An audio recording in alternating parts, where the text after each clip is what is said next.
자, 이제 또 수급 풀고 그다음에 시장 풍문도 좀 알아보고 순서 진행합니다. JYP 클럽의 박재현 대표와 함께 월요일 스타트 해보죠.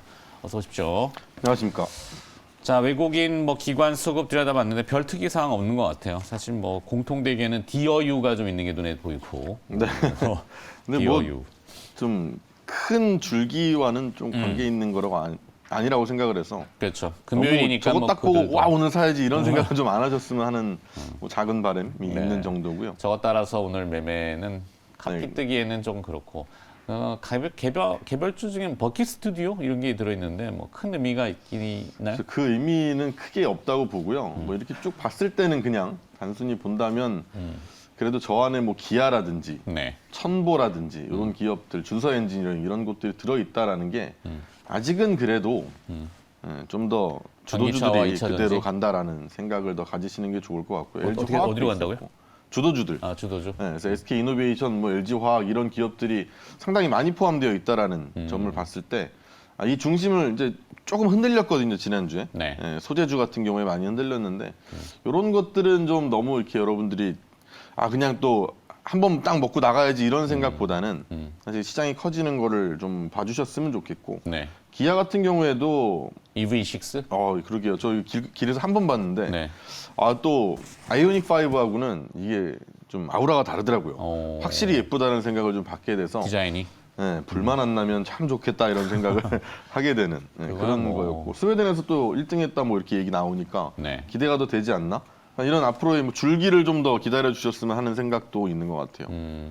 약간 소비자들의 이제 소비 욕구를 충족시킬 수 있는 디자인적인 충족감. 네, 그렇죠. 일단 직관적으로는 판매가 좀 되겠구나라는 걸 느낄 수 있다는 거죠. 네, 충분히 그럴 수 있고 그게 결과로 나온 게 물론 스웨덴이니까 너무 작은 시장 아니라고 할 수 있겠지만 어쨌든간 나오고 있다라는 거 그런 네. 것들이 굉장히 중요한 거라고 생각을 합니다. 그렇죠. 그래서 전기차와 2차 전지 그런 것들은 계속 주목받는 분야긴 하죠. 그렇죠. 그것도 있고 이제 이번 주에는 사실 FMC가 있기 때문에 미국에. FMC 결과에 대해서 파월 의장이 살짝 매파적인 느낌으로 돌았다라는 거는 우리는 누구나 다 알고 있는 사실이란 말이에요. 그러니까 이거를 아이고 불안해라고 보시는 것보다는 환율 정도 아까도 앵커님이 얘기하셨지만 네. 환율 체크해 보셨을 때 달러가 잘 못 움직이고 있다라는 거 이런 거 잘 한번 생각을 해보시고 그럼 달러가 왜 오를 수 있을 만한 때인데 분명히 남들이 이거 증시의 관망세다 하면서 달러 튀고 미국의 10년물 금리 정도가 좀 살짝 올라오면서 네. 이런 분위기를 만들어주면서 관망세면 기존에 우리가 알고 있었던 FMC를 매파적인 FMC를 기다리는 마음일 텐데 그게 아닌 거는 왜 그럴까라는 생각을 한번 해보셨으면 좋겠고요. 네. 저는 그런 거에 대한 해답을 중국에서 좀 찾고 싶다라는 생각을 좀 합니다. 그래서 제가 그러니까 그림을 표면적으로 나오는 것보다는 그 뒤에 숨어 있는 한 단계 좀 너머를 보려고 하는 그 시도들 이게 그쵸, 좀 네. 필요하잖아요. 우리가 네, 항상 어렵죠. 근데 그런 걸 사실 찾아보신다는 게 어렵기 때문에 우리가 이제 아이디어를 제공하는데 생각하는 건 사실 똑같아요. 근데 이번 주 FOMC 도배되겠죠. 네. FOMC 가본 사람 아무도 거의 없어요. 국내 몇 명 안 됩니다. 몇 명이 아니라 거의 없죠. 없죠, 네. 한국은행 총재도 가보진 않았죠. 네. 그들끼리 하는 그 폐쇄적인 문화에 대해서 나오는 것만들 들여다보고 이렇게 할 거다라는 예상을 하잖아요. 네. 근데 예상대로 잘 시장에 안 가는 경우가 많기 때문에. 그죠. 그거보다는 이제 현실로 나타나져 있는 환율의 움직임이라는 게 시장에서 어차피 우리보다 더 똑똑한 게 시장이니까 그럼요. 그들이 자금이 움직이는 걸 먼저 봐주고 그 다음에 내가 생각할 땐 이건 아니었는데라는 생각을 한번 해보시면 답을 찾을 수 있을 것 같고요. 중국에서 뭔가 힌트를 찾으신다는데 어떤 의미죠? 그건? 제가 그림 두 개를 준비를 했는데요. 네. 중국이 지준율 인하를 한다라는 얘기가 나왔었죠. 근데 이 첫 번째 그림을 좀 보시면 사실 그렇습니다. 중국이 지준율을 인하한다 그러면 양날의 검인데 네. 지준율 인하라는 게 어쨌든 완화책이다 보니까 이게 그러면 드디어 경제를 살려내려 그러나라고 하는 긍정적인 모습도 있을 수 있겠지만 한편으로 이제 얼마나 어려운 걸까라는 생각을 하시게 될 텐데요.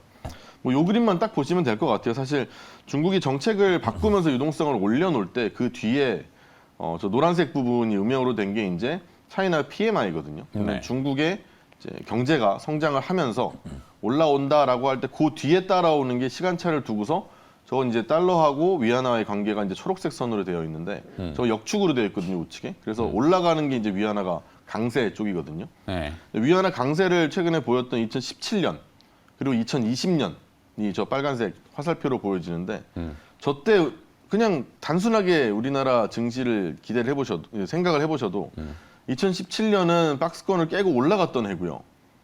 그리고 물론 이제 2016년부터 해서 뭐 반도체 슈퍼사이클이 있었니 뭐 이런 얘기 할 수 있겠지만 어쨌든간 맞물렸어요. 2017년부터 18년까지 우리나라 증시가 크게 올라갔던 때고 2020년도 물론 뭐 팬데믹 이후니까 다 그런 거 아니라고 할 수 있겠지만 결론은 어쨌든 우리나라 증시가 한번 레벨업을 했던 때거든요.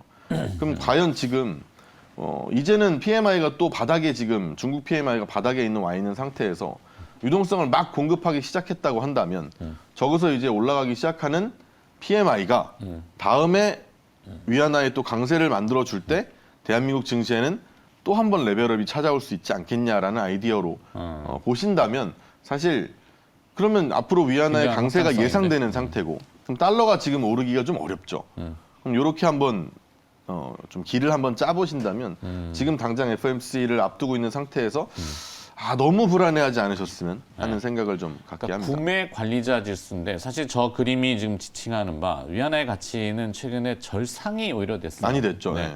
헝다 이슈가 있음에도 불구하고 위안화의 가치가 올라가 버렸단 말이에요. 그쵸. 그래서 사실 로컬의 이제 렌민비 위안화의 표시 지준율은 내리고 이 달러채, 그러니까 외화 표시 지준율은 올리고, 그러니까 중국스럽지만 비틀어 버려가지고 네.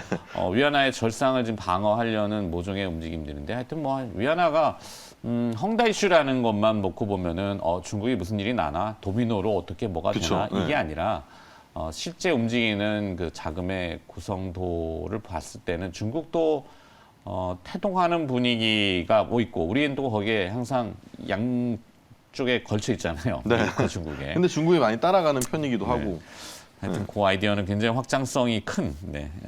그림이 하나 더 있다 하네. 예. 원래 아까 거 먼저 보여드렸어야 되는데 뒤에 걸 먼저 보여주셔가지고 네. 그냥 앞에 걸 설명했습니다. 자, 그래서 여기 어쨌든, 이제 보시면 이제 환율과의 관계, 이게 그 제목이 좀 거꾸로 돼 있는데 저 이제 노란색이 중국의 PMI고 네. 까만색 선이 크레딧 임펄스란 말이죠. 그러니까 유동성이란 말이에요. 네.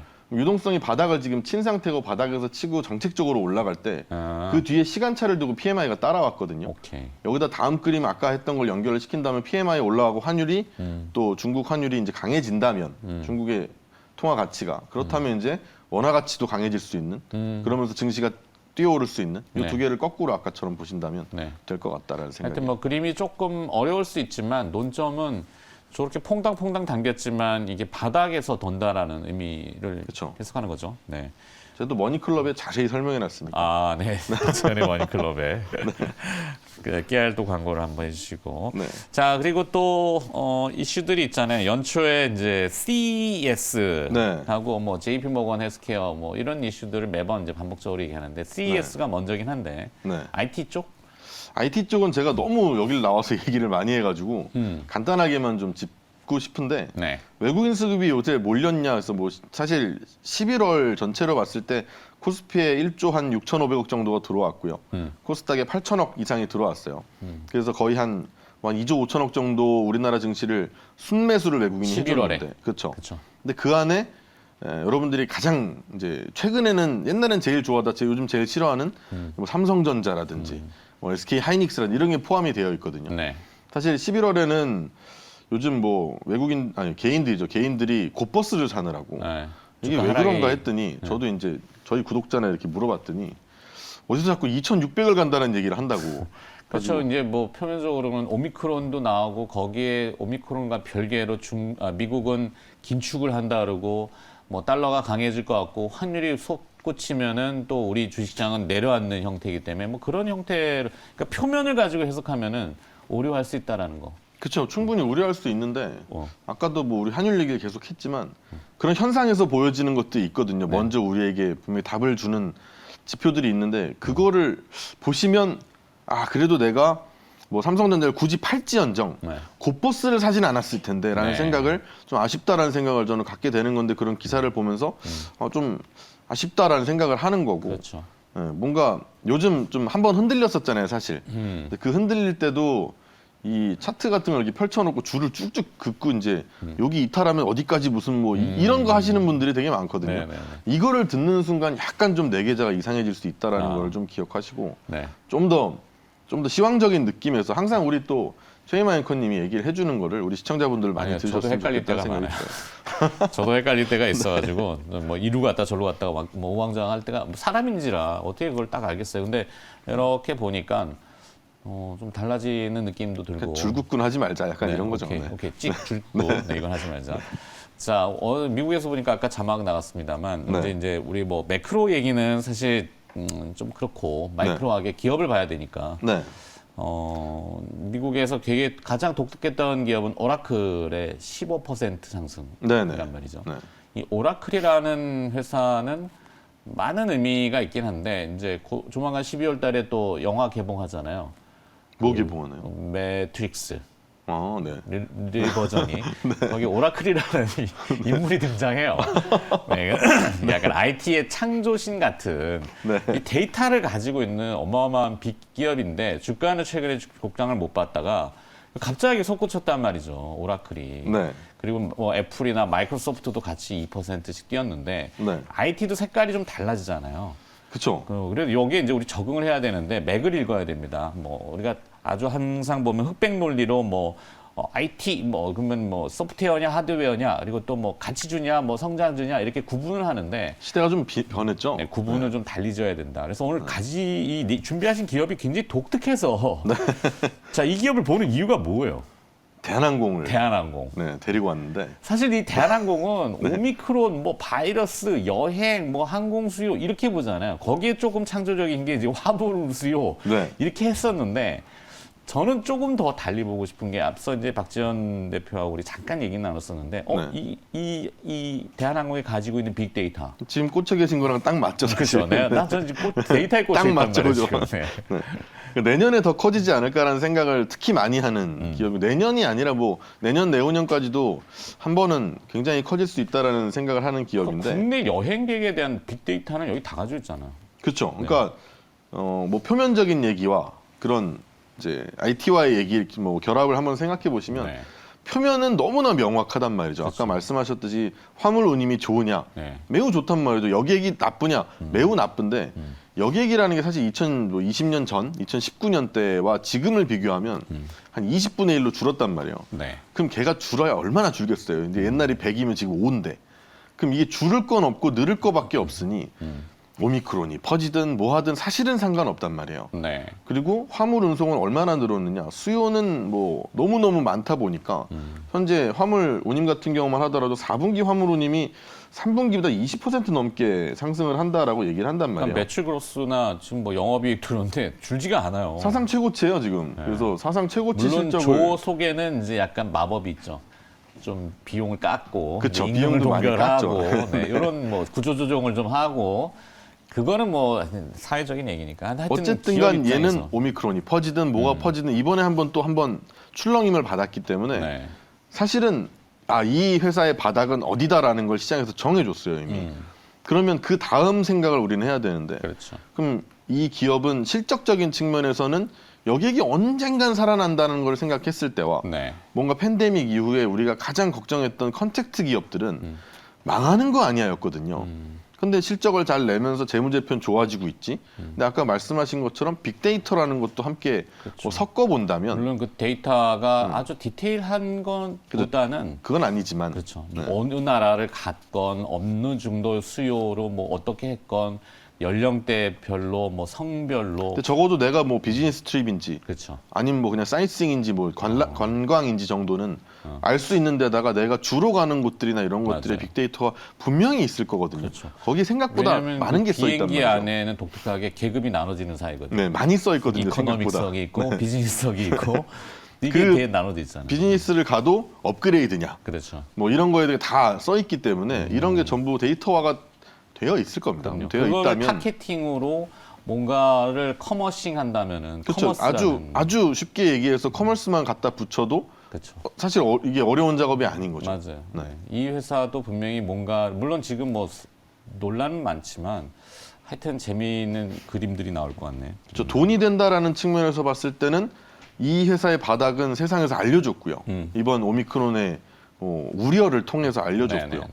그리고 앞으로의 뭐 발전 가능성이나 혹시 몰라라는 성장 가능성의 모멘텀이라면 말씀하신 것처럼 빅데이터를 붙여서 얼마나 돈이 될지 뭐 우리가 요새 빅데이터 뭐 메타버스 얘기하지만 그게 돈이 얼마 될지 알고 하는 사람이 어디 있어요. 그죠? 그렇죠. 그런 느낌인 거예요. 그래서 나중에 뭔가 이 그냥 운송으로서가 아니라 뭔가를 붙일 수 있을까라는 생각을 해봤을 때는 충분히 괜찮은 기업인데 아직은 시장에서 반영이 전혀 안 돼 있는 게 아닐까? 뭐 이 정도 생각이면 정리가 될 것 같습니다. 그러네요. 예. 아이디어를 좀 비틀어서 보는 것들을 이제 박재현 대표가 좀 주제를 잘 전해주셨고, 그렇죠. 그러니까 뭐 오미크론, 뭐 코비드, 여행 수요 감소, 아이고 큰일 났네, 대한항공은 안 되네, 이게 아니라. 그죠, 그게 아닌 거죠. 그렇죠. 네. 그렇게 보면은 주가를 볼 수가 없다라는 거잖아요. 네. 그러니까 다른 쪽으로 우리가 제일 공포를 느꼈던 때랑 지금이랑 사실 주가가 멀지 않거든요. 그렇다면 그러면은 그냥 보유를 한다면 네. 어쩌면 좋은 결과가 있지도 않을까라는 그 정도 아이디어죠. 역설이죠. 네. 네. 앞서 저희가 주제를 얘기했듯이 시장을 막 예측해가지고 대응하면은 거꾸로 막 가버리고, 공포심에 주식 팔아놓으면은 주가가 거꾸로 막 올라갈 때 또 따라가면 물리고 막 이렇게 또 패턴이- 배신감을 느끼면 하기 싫어지거든요. 맞습니다. 네. 자, 오늘은 이 정도까지 네. 듣도록 하겠습니다. 하여튼 창의적인 아이디어를 계속 전해주시는 우리 JYP 클럽의 박재현 대표였습니다. 고맙습니다. 고맙습니다.